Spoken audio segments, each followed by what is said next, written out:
मान लो तो हार है, मान लो तो हार है और ठान लो तो जीत है। हेलो दोस्तों, मैं अनुराधा कुमारी आप सभी को अनु जनरल स्टडी में स्वागत करती हूँ। दोस्तों, आज हम भारत का पर्वतीय प्रदेश पढ़ेंगे। देखिए, इससे पहले हम भारत का भौगोलिक विभाजन देख चुके हैं, ठीक है। आज हम भारत का पर्वतीय प्रदेश मोस्ट इम्पोर्टेंट है। दोस्त, अगर आप सभी को अच्छा लगे तो प्लीज़ दोस्त मेरे वीडियो को लाइक करें, चैनल को सब्सक्राइब करें और शेयर करें दोस्त प्लीज़। क्योंकि दोस्त, हमने कहा है ना कि मैं इसको पूरा करवाऊंगी, घटनाचक्र का जितना भी सेशन है सबको। तो बिल्कुल आप सभी टेंशन ना लें, क्योंकि हम करवा रहे हैं, करवा ही देंगे, ठीक है। आप सभी बस देखते रहें। पहला है कि भारत की उत्तरी सीमा पर विस्तृत हिमालय भूगर्भिक रूप से सबसे युवा है। देखिए, भारत का जो हम लोग देखते हैं ना, हिमालय सबसे युवा रूप है। बनावट के दृष्टिकोण से वलित पर्वत है। बहुत पूछता है कि हिमालय क्या है, तो वलित पर्वत है। क्या है? वलित पर्वत है। यह पर्वत श्रृंखला पश्चिमी दिशा में सिंधु से लेकर ब्रह्मपुत्र तक फैली हुई है। देखिए, सिंधु नदी यहाँ पे जाती है, ब्रह्मपुत्र नदी लास्ट में है, ठीक है। हिमालय विश्व की सबसे ऊंची पर्वत श्रेणियां, याद रखिएगा कि हिमालय विश्व की सबसे ऊंची पर्वत श्रेणियां है, मोस्ट इंपोर्टेंट। हिमालय 2400 किलोमीटर की लंबाई से फैलकर अर्धवृत्त का निर्माण करते हैं। आप हिमालय को देखिएगा तो इस प्रकार है, ठीक है। इस प्रकार फैला हुआ ऐसे जाके ऐसे हो जाती है, तो अर्धवृत्त का निर्माण करती है। कैसा निर्माण करती है? अर्धवृत्त का, ठीक है। इसकी चौड़ाई कश्मीर में 400 किलोमीटर, यानी हिमालय के कश्मीर में जो है 400 किलोमीटर है, और अरुणाचल प्रदेश में 150 किलोमीटर है, ठीक है। कश्मीर में कितना? 400, और अरुणाचल प्रदेश में 150, ठीक है। हिमालय के पश्चिमी भाग की अपेक्षा पूर्वी भाग में ऊंचाई अधिक विविधता पाई जाती है। देखिए, समझिए, क्योंकि पश्चिमी भाग जो है ना, इधर से ज़्यादा पूर्वी भाग में जो होती है उधर सबसे अधिक विविधता पाई जाती है। देखिए, आप मैप में देख लीजिए। दोस्त, हमारी थोड़ा तबीयत खराब है, आप सभी बस देखिए और समझिए। देखिए, हमने बताया था ना कि अर्धवृत्त है, ये हमारा क्या है? अर्धवृत्त का निर्माण करे इस प्रकार। और यहाँ से हमारा निकलती है सिंधु नदी, इधर ही सिंधु नदी निकलती है, और यहाँ ब्रह्मपुत्र नदी है, इसी के बीच में है, ठीक है। उसके बाद हमने देखा कि जो हमारे हिमालय है, अभी हम क्या पढ़ रहे थे कि हिमालय का जो श्रेणियाँ है वह कश्मीर में 400 किलोमीटर। यहाँ देखिए, इधर क्योंकि चौड़ा है, इधर चौड़ा है तो 400 किलोमीटर, इधर पतला है तो इधर हमारा कम इसका है, ठीक है। कितना है इसका? हमने देखा था 150, ठीक है। यानी 400 इधर है कश्मीर के तरफ, 150 इधर है। उसके बाद हिमालय के पश्चिमी भाग की अपेक्षा पूर्वी भाग अधिक विविधता पाई जाती है। देखिए, समझिए, ये जो पश्चिमी भाग है ना हिमालय के, ये पश्चिम हिस्सा होगा, तो पश्चिम हिस्सा में पूर्वी हिस्सा से कम विविधता पाई जाती है। विविधता का मतलब इधर सबसे ज़्यादा पेड़ पौधे और क्या पाए जाते हैं? वनस्पति, जीव जंतु पाए जाते हैं। आप समझ पढ़े होंगे कि भारत में जैव विविधता वाला क्षेत्र कौन सा है? पश्चिमी घाट सबसे ज़्यादा होती है, ठीक है। उसके बाद में हमारा ये पूर्वी उत्तर पूर्वी हिमालय भी जैव विविधता वाला क्षेत्र है, तो याद रखिएगा। चलिए आगे। हिमालय के निर्माण की आयु के आधार पर बलुओं की तीव्रता के आधार पर 4 समांतर संरचनाएं में बांटी गई है। कह रहा है ना कि हिमालय जो बल्ले है ना, इसके अनुसार 4 समांतर श्रेणियों में बांटा गया है। तो ये कौन कौन सा समांतर श्रेणियां है? पहला तो हमारा है ट्रांस हिमालय, जिसको तिब्बत का क्षेत्र कहते हैं। दूसरा है बृहद हिमालय, जिसको महान हिमालय कहते हैं। तीसरा का है लघु हिमालय। चौथा बाह्य हिमालय। कल हमने पढ़ा था ना कि हिमालय का निर्माण कैसे हुआ। तो हिमालय का निर्माण हुआ जो हमारा तेथी सागर था, इधर हम यूरेशियन प्लेट था, इधर हमारा कौन था? Indian plate. यानी ये जाकर जब दोनों टकराया ना, तो ये तेतीस सागर में जो हमारा मलबा था ना, मलबा ये ऊपर उठा। क्या हुआ कि ऊपर उठा, ऊपर उठने से हिमालय का निर्माण हुआ। तो यह नवीनतम है। इससे पहले हमारा दोस्त एक ट्रांस हिमालय, ट्रांस का मतलब भी होता छाट देना, ट्रांस का मतलब छाट देना। तो हमारा जो हिमालय उत्पत्ति हुई ना, उससे पहले हमारा ट्रांस हिमालय था। तो समझिए कि सबसे पहले हमारा कौन सा है? सबसे पहले तो ये हमारा ट्रांस हिमालय था इधर, फिर उसके बाद महान हिमालय आया। फिर इसके बाद पढ़िएगा कि कुछ वर्षों बाद, मतलब देखिए एक बार नहीं निर्माण हुआ, कुछ लाखों वर्षों बाद इसका निर्माण हुआ है। तो पहले तो हमारा बृहद हिमालय, क्योंकि यही बहुत दूर में फैला हुआ है, ठीक है। उसके बाद आता है मध्य हिमालय, फिर आता है शिवालिक। 3 भाग है। और ये हमारा ट्रांस जो होता है ना, ये हमारा पहले से ही था, याद रखिएगा। ट्रांस का मतलब हुआ था कि छाट देना और पहले से होना।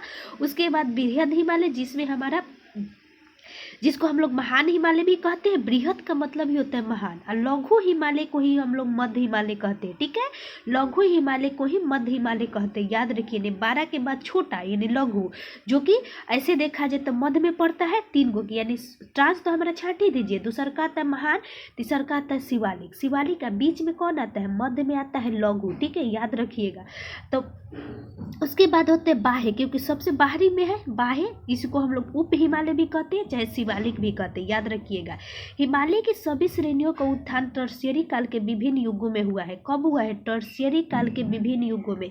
इसमें भी बहुत सारे में बांटा गया है। कभी कभी आपको पूछता है कि हिमालय का निर्माण किस युग में हुआ था, टर्शियरी युग में। ठीक है, बृहद हिमालय सबसे प्राचीन श्रेणी है। ठीक है, बृहद हिमालय सबसे प्राचीन श्रेणी है, जिसका निर्माण ओलिगोशिन युग में हुआ है। कब हुआ है, ओलिगोशिन युग में। पहले हमारा था महान हिमालय, जिसका निर्माण हुआ ओलिगोशिन में। ठीक है, इसके पश्चात लघु हिमालय श्रेणी का निर्माण कब, तो मायोसिन युग में, यानी मध्य मायोसिन में। इसको हम लोग मध्य भी कहते हैं, तो मध्य मायोसिन युग। ठीक है, यानी पहले आता है ओलिगोशिन युग, फिर आता है मध्य मायोसिन युग। ठीक है, याद रखिएगा, ओलिगोशिन, फिर उसके बाद मध्य मायोसिन, फिर अगला आता है हमारा शिवालिक। तो शिवालिक का निर्माण कब हुआ है, शिवालिक सबसे नवीनतम श्रेणी का है। ठीक है, कब हुआ है, पलायोसिन युग में। देखिए यहाँ पे काल भी दे दिया है, 25 से 40 मिलियन वर्ष पहले को ओलियोसिन कहते हैं, फिर कहते हैं मायोसिन, फिर कहते हैं प्लायोसिन। ठीक है, चलिए आगे। अगला हिमालय के उत्तरी भाग में स्थित श्रृंखला को महान या आंतरिक हिमालय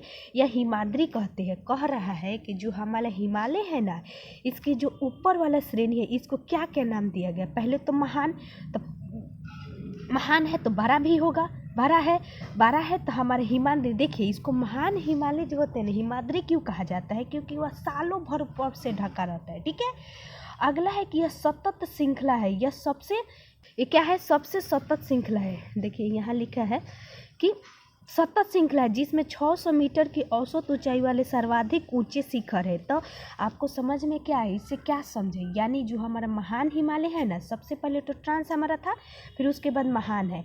तो ट्रांस के बाद ये जो महान है, महान में हमारा 600 मीटर की औसत ऊंचाई वाले पहाड़ पाए जाते हैं। ठीक है, उसके बाद आता है मध्य हिमालय, उसके बाद आता है शिवालिक। ठीक है, देखिए यहाँ समझ लीजिए। देखिए हिंदुकुश है और इधर कुन्नूर पर्वत है। यही जब दोनों जाकर मिलता है, इधर काराकोरम है यानी लद्दाख वाला क्षेत्र है, तो ये बनता है पामीर का पठार, सबसे ऊंचा पठार। ठीक है, विश्व का सबसे ऊंचा पठार।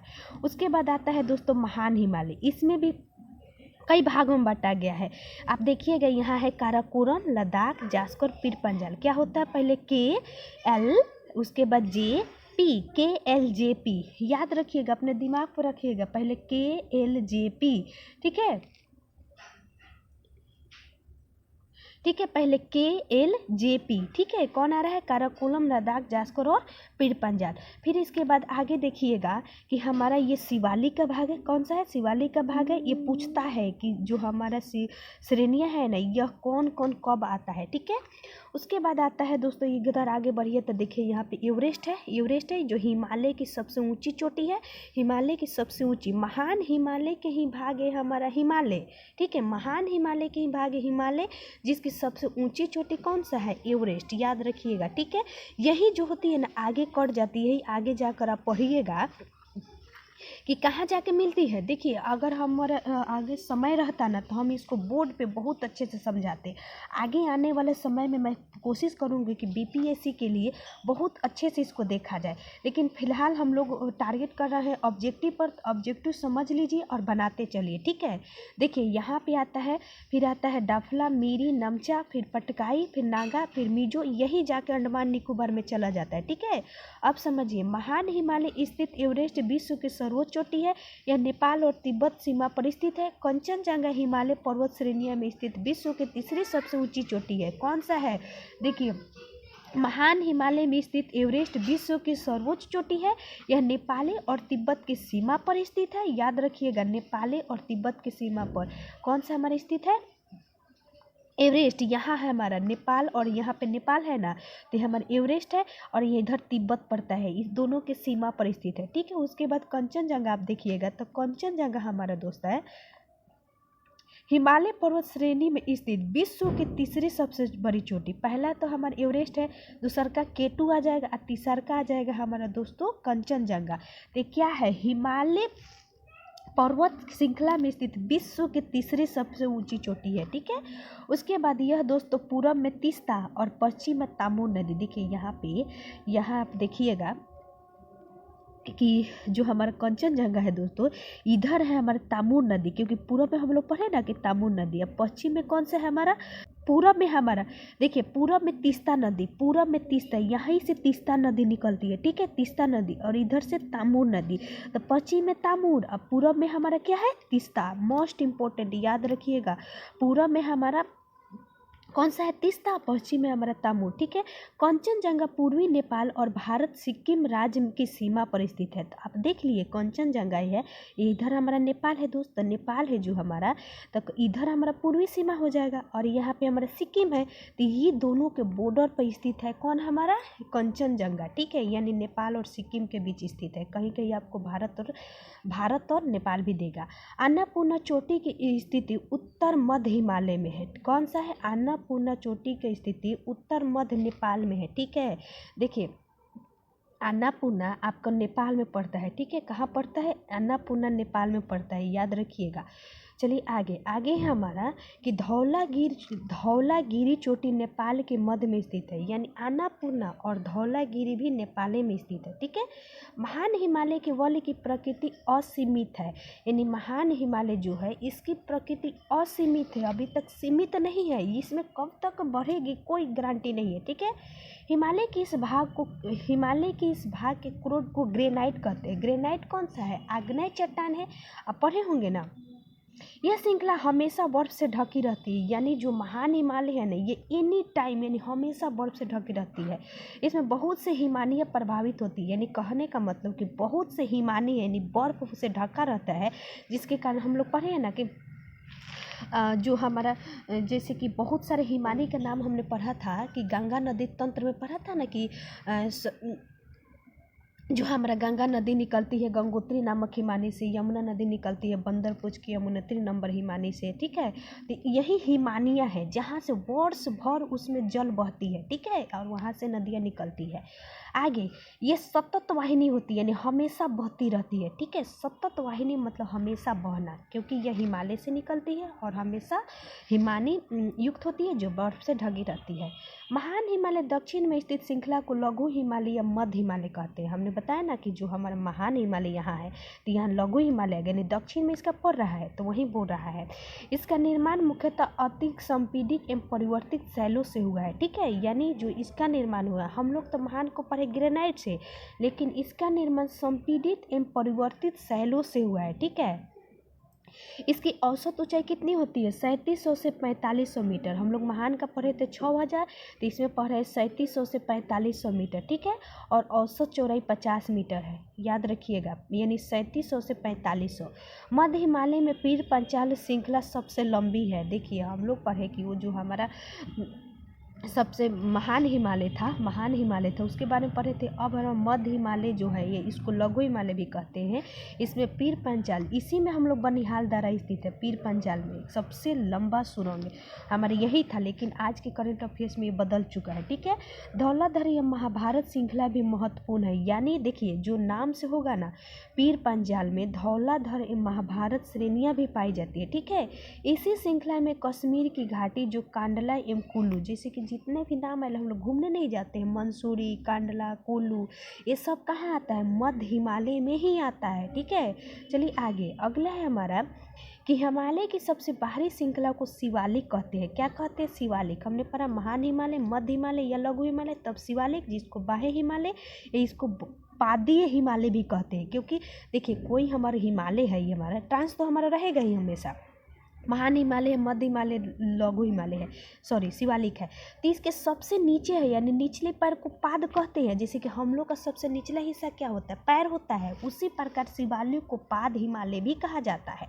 ठीक है, देखिए ये बोल रहा है कि शिवालिक है 10 से 50 किलोमीटर चौड़ाई है, ऊंचाई 900 से 1200 मीटर। हम लोग वहाँ पर पढ़े थे क्या, 3700 से लेकर 4500 मध्य में, और उसमें 6000, और इसके नीचे कम हो गई 900 से 1200 मीटर। ठीक है, इसके इसी के रेंज में कहीं कहीं आपको 800 से 1200 भी मिलेगा, कहीं कहीं 850 से 1200 भी मिलेगा, तो आप समझ जाइएगा। ये श्रृंखला उत्तर में मुख्य हिमालय की श्रृंखलाओं से नदियों द्वारा लाई गई संपीड़ित अवसादों से बनी है। देखिए, जैसे कि हमारा महान हिमालय जो है, इधर हमारा हमेशा बर्फ से ढका रहता है, यहाँ से नदियाँ निकलेगी, तो नदियाँ हमारा तेजी से निकलेगी। ऊंचाई से जब हमारा कोई चीज़ गिरेगा जी, तो हमारा तेजी से गिरेगा, तो रास्ते में जो भी कंकर पत्थर आएंगे उसको लेते ही आएगा। तो हम तेजी से अगर यहाँ से गिर रहे हैं तो कंकर पत्थर आएगा, वहीं आके जब नीचे बैठता है ना, तो वही बन जाता है हमारा निम्न हिमालय, जिसको हम लोग शिवालिक भी कहते हैं, वही कह रहा है। ठीक है, संपीड़ित अवसादों से बना है। निम्न हिमालय लघु हिमालय एवं शिवालिक के बीच में स्थित लंबवत घाटी के दून के नाम से जाना जाता है। कह रहा है कि निम्न हिमालय लघु हिमालय एवं शिवालिक के बीच, निम्न हिमालय को भी लघु हिमालय कहते हैं। ठीक है, यानी लघु हिमालय शिवालिक के बीच लंबवत घाटी को दून कहते हैं। ठीक है, ये मोस्ट इंपॉर्टेंट है। दून किस में पाए जाते हैं, तो लघु हिमालय एवं शिवालिक के बीच में पाए जाता है। प्रसिद्ध दून है देहरादून, कोटिली दून, पाटली दून। ठीक है, जैसे कि हम लोग देहरादून पढ़ते हैं तो उसी तरह कोटली दून है, पाटली दून है। शिवालिक क्षेत्र को गिरिपद कहते हैं, हमने अभी समझाया ना क्यों कहते हैं, फुटहिल्स, क्योंकि सबसे नीचे है। पश्चिम में सिंधु से पूर्व में तीस्ता के बीच फैले समतल मैदान को भावर कहते हैं। देखिए, ये बहुत गलती करता है। क्या करता है, ऑप्शन में रहता है भावर, तराई, तो सबको एक ही को जानता है, तराई मार देता है। तो भैया याद रखिएगा, जो हमारा शिवालिक है ना, शिवालिक से ठीक नीचे पूछे, यानी बोल रहा है कि शिवालिक क्या कह रहा है, हिमालय नदियों का यहाँ था कि सिंधु से पूर्व में तीस्ता के बीच में फैले समतल मैदान को क्या कहते हैं। बोल रहा है कि यानी कहने का मतलब कि जो शिवालिक के नीचे इसको क्या कहते हैं, तो इसको भाबर कहते हैं, याद रखिएगा। ठीक है, यह सामान्यतः 8 से 16 किलोमीटर चौड़ी हिमालय नदियों द्वारा अचानक ढाल भंग होने के कारण शिवालिक अग्र क्षेत्र में कंकर एवं बंजली जमावों से निर्मित मेघला है।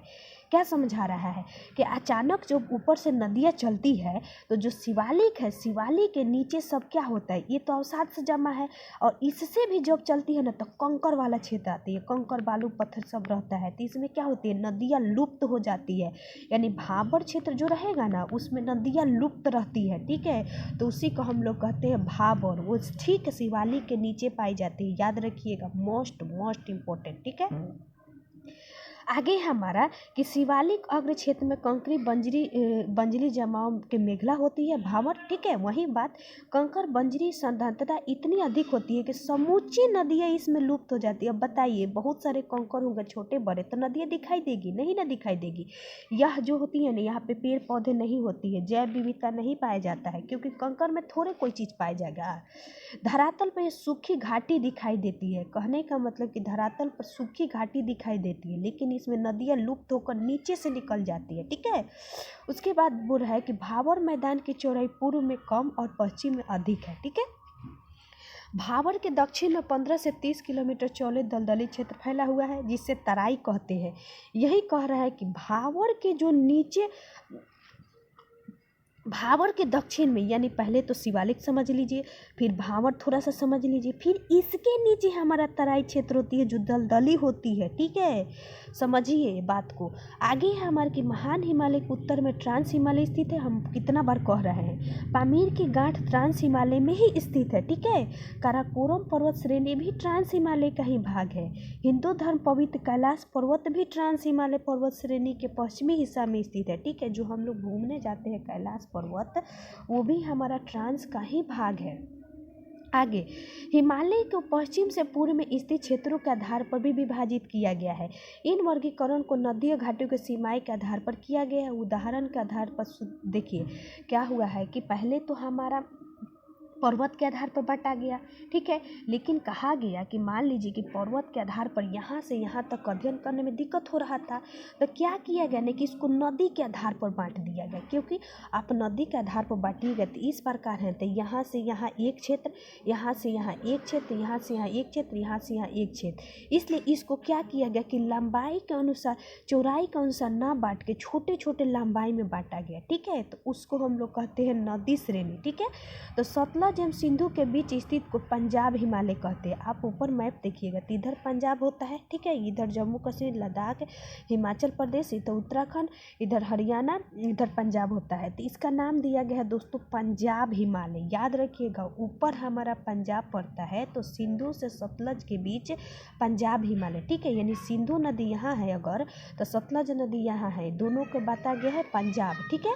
उसके बाद पश्चिम से पूर्व में इसे कश्मीर तथा हिमाचल हिमालय के नाम से भी जाना जाता है। बोल रहा है कि पंजाब हिमालय पश्चिम से पूर्व तक क्रमशः इसे कश्मीर तथा हिमाचल हिमालय नाम से भी जाना जाता है।